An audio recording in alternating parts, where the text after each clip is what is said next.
Today we're going to be reading The Golden Bird, retold from Grimm by Neil Phillip and illustrated by Isabel Brent. Long, long ago, there was a king whose greatest treasure was a tree that bore golden apples. Every morning, the king went into his pleasure garden to count the apples. One morning, to his horror, the king discovered that one of the apples was missing. The king called his eldest son and told him, "Tonight you must stand guard beneath the tree and catch the thief." But that night the eldest son couldn't keep his eyes open, and in the morning another golden apple was gone. Furious, the king summoned his middle son and told him to guard the tree. But the same thing happened. The middle son fell asleep, and in the morning a third apple was gone. Then it was the turn of the youngest son. Now, the first two sons were roaring boys, full of swagger and swank, but the youngest son was a quiet lad. So while the king thought the first two were proper princes, and a credit to him, he hadn't much time for the youngest. "I don't suppose you'll be much help," he said, "but since your brothers failed, I might as well give you a try." At midnight the youngest son, like his brothers before him, felt his eyelids growing heavy, but he shook himself awake, determined to catch the daring thief who was stealing the king's precious golden apples. On the last stroke of midnight he heard a rustling in the air. Looking up, he saw a bird, its feathers glistening in the moonlight. As the bird seized an apple, the youngest prince drew back his bow and sent an arrow whistling through the air. The bird flew off, but the arrow grazed it. One single perfect golden feather fluttered to the ground. When his son showed him the golden feather, the king said, "This is worth more than my whole kingdom." He turned to the youngest son and snapped, "You fool! Your brothers would never have missed. One feather is not enough. I must and I will have the whole bird." So the king sent his eldest son out to search for the golden bird. The eldest son came to the edge of a wood where he saw a fox. He drew his bow, but the fox called out, "Don't shoot, for I can tell you how to find the golden bird." But the prince just sneered, saying, "I can find the bird by myself, without the help of a vermin." "Listen to me," pleaded the fox. "When you come to the village, enter the Down at Heel Inn, not a brightly lit one. They will enchant you there, and you will never be free again." In reply, the prince fired an arrow at the fox, but the animal whisked away to safety. That night the eldest prince came to a village where, as the fox had said, there were two inns. One was all shabby and dark, while the other was well kept and well lighted. From within welled the merry sounds of laughter and music. The prince opened the door and entered. Months passed, and the eldest prince did not return, so the second prince set out after him. He too met the fox, but would not listen to its advice. He too came to the village with the two inns, and there he found his brother. "Come and join us," called the eldest prince, and the middle brother did. At last, when neither of his trusted sons returned, for they had forgotten their quest while under enchantment, the king sent his youngest son out to search for the golden bird. "At least try not to get lost," he said. When the youngest son reached the wood, he put down his bow and listened to the fox's advice. "If you wish to find the golden bird," said the fox, "I will help you.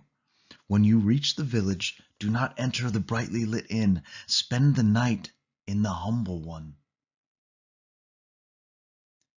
The youngest son did as he was told, and after a night of rest and quiet, he set out once more in search of the golden bird. On the road he again met the fox. "At the end of this road," said the fox, "you will come to a castle with a whole company of soldiers slumbering and snoring outside its walls. Don't worry about them, but go right into the castle and through all its rooms. In the very last room you'll find the golden bird hanging in a simple wooden cage. Beside it will be a splendid golden cage, but leave that one alone and take the simple one." The prince did as the fox told him, but when he saw the magnificent golden cage, he couldn't resist it. "This is more fitting for such a beautiful bird," he said. He opened the wooden cage, but as soon as he touched the golden bird, it screeched out in alarm. The soldiers awoke and promptly flung the young prince into prison. The next day he was taken to the powerful magician who owned the golden bird and was sentenced to death as a thief. "But," said the good magician, "I will let you off and even give you the golden bird as a reward if you can bring me the golden horse that runs faster than the wind." The young prince set off, sighing and sad. How was he to find the golden horse? But on the road he met his friend the fox. "This would never have happened if you had listened to me," said the fox. "However, I will help you. At the end of this road you will come to another castle. Outside the stables you will see a gang of stable lads snoozing and snoring. Don't worry about them, but go straight in, and to the furthest stable you will find the horse. Saddle it with the old worn leather saddle, not the golden one that hangs beside it, and all will be well." The prince followed the fox's instructions, but when it came to saddling the horse, he couldn't bear to shame the golden steed by putting on the old plain saddle. "Such a magnificent creature deserves the best," he said. As soon as the golden saddle touched the horse, it began to neigh loudly, waking the grooms who dragged the prince off to prison. The next morning the king of the castle sentenced him to death, but said, "I will let you off, and even give you the golden horse as a reward, if you can bring me the beautiful princess from the golden castle." The youngest prince set out once more, sighing and sad, but his heart lifted when along the way he met his old friend the fox. "You've brought this trouble on yourself," said the fox, "by ignoring my advice, but I feel sorry for you, so I will help you yet again. At the end of this road you will find the golden castle. Every evening when all is quiet, the beautiful princess goes out into the bathhouse to bathe. As she goes in, run up to her and give her a kiss. She will follow you, and you can take her away with you. But don't let her say goodbye to her parents, or you'll regret it." Everything went as the fox had said, and the princess said she would be happy to go with the prince, but she begged and pleaded to be allowed to say goodbye to her parents. And when she fell on her knees at his feet, the prince could not deny her. As soon as the princess reached her father's bedside, he awoke, and the rest of the castle with him, and the young prince was once more flung into prison. The king said, "You shall die for this, but I will let you go and take the beautiful princess with you if you remove the mountain that blocks the view from my window. You have 8 days to do it." For 7 days the young prince dug away, but all his efforts were in vain. That evening the fox appeared and said, "This is all your own fault, but since you were kind to me, I'll help you once more. Go to sleep and I will move the mountain." So the prince went off to sleep. When he awoke, the mountain was gone. He ran to the king, claimed the princess, and set out with her back down the road. There they met the fox, who said, "You have done well. But you can do better still. Take the princess to the king who sent for you, and he will give you the golden horse in return.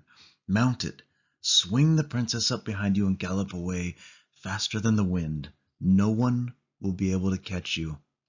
The trick worked. Then the fox said, "Next you must get the golden bird. When you ride to the castle, they will bring it. Seize the cage and gallop away faster than the wind." Soon the prince had all three treasures to take home to his father. The fox said, "Now you can give me my reward." "What do you desire?" asked the prince. "When we get to the wood, shoot me and chop off my head and paws," replied the fox. But the kind-hearted young prince could not bring himself to hurt his friend. So the fox said, "If you won't kill me, I must leave you. But first I will give you some more advice. Do not buy any gallows meat, and do not sit on the edge of a well." "That is easy advice to take," said the prince. So they parted, and the prince and the princess rode on the golden horse till they reached the village with two inns. The whole village was in uproar, and when the prince asked what was happening, he was told, "We're going to hang two spendthrift good-for-nothings who've been causing trouble in our village for months." The young prince looked up at the gallows and saw his two brothers standing there. "Would you set them free?" he asked. "If somebody would pay their debts, we would," the villagers replied. "But who would waste a penny on those rapscallions?" Forgetting the fox's warnings, the young prince didn't hesitate and ransomed his two brothers with all the cash he had. Seeing how rich the young prince had become, the two ungrateful brothers schemed together. When they had all arrived at the wood, the brothers said, "Let's sit in the cool by this well and have a bite to eat." And when the young prince sat down on the rim of the well, they pushed him in. The two brothers took the bird, the horse, and the princess to their father the king. "Look what we have brought you," they crowed. "Well done, boys," said the king. "I am proud of you." But though he was pleased with his gifts, he got little joy from them, for the bird would not sing, the horse would not eat, and the beautiful princess would not smile. Meanwhile the young prince was lying trapped at the bottom of the well. The last the fox came by and pulled him up by its tail. The fox told him, "Your brothers have sent men to watch the wood, and they will kill you if you come out." So the prince dressed himself in beggar's rags as a disguise. When he arrived at the king's palace, no one knew him, but the bird began to sing, and the horse began to eat, and the princess started smiling. She said, "I was feeling so sad, and now my heart has lifted, as if my true love has come." And she told the king about the wicked brothers and their deeds. Angered, the king ordered everyone in the castle to be brought before him. He did not recognize his youngest son in his rags, but the princess did. She flung her arms around his neck and kissed him. And so they were married, and the two elder princes were banished forever. But what became of the poor fox? One day, much later, the prince went walking again in the wood, and there he met the fox once more. The fox pleaded with him, "You have everything your heart desires, but I am wretched and miserable as ever. It is in your power to free me. If you will do so as I asked before, shoot me and chop off my head and paws." This time the prince did as the fox asked. No sooner had he done it than the fox changed into a handsome prince. He was the brother of the beautiful princess, freed at long last from the magic spell that had turned him into a fox. And then they all lived in happiness to the end of their days. The end.